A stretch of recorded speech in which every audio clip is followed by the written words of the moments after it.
почитувани присутни. Моето прашање беше поврзано со набавката на вакцини и уплатениот аванс.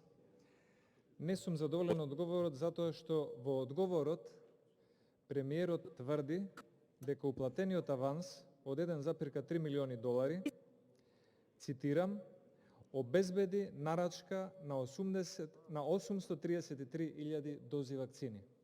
Ние до ден денес во Македонија немаме ниту една доза на купена наша вакцина.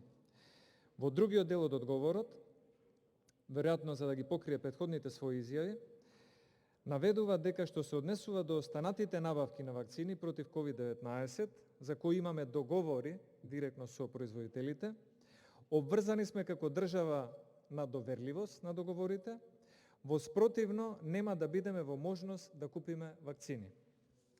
Јас само ќе ве потсетам дека овие изјави се контрадикторни со изјавите на премиерот лично. Односно, 3 февруари, премиерот Заев вика: очекувам кинеските вакцини да стигнат 10 до 15 февруари. Потоа добива прашање од новинарите на 12 февруари и одговара да помине кинеската нова година на 18 февруари и ќе тргнат вакцините за Македонија. Помина и кинеската нова година и 10 и 15 февруари, во Македонија се уште немаме ниту една купена од владата вакцина. 22 декември 2020 година, изјава на премиерот: лично му се заблагодарив на Борисов за донацијата на вакцините. Ние до денес од Бугарија немаме примено ниту една вакцина и навистина е чудно зошто се заблагодарил премиерот кога немаме од Бугарија добиено ни една вакцина.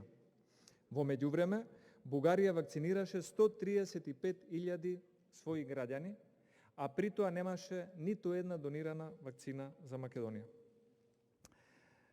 Изјава на премиерот 18 ноември 2020 година. Грција веќе нарача вакцини за нив, направи нарачка и за нас. Нормално, ние сме благодарни за тоа. До ден денес во Македонија нема стигнато ниту една вакцина од Грција и лага е дека Грција направила нарачка и за нас. Во меѓувреме, Грција има вакцинирано 765.000 своји граѓани и при тоа ниту 10, ниту 20, ниту 100 вакцини од Грција не се стигнати во Македонија, што значи дека тврдењето дека направила нарачка за нас е лажно тврдење. Сметам дека ваквото однесување ги доведува во заблуда жртвите кои што платија со свој живот во оваа пандемија, нивните семејства и за жал голем дел од стопанството, за кој што вакцинирањето значи и подобра можност за економија. Не сум задоволен од одговорот и немам дополнително прашање.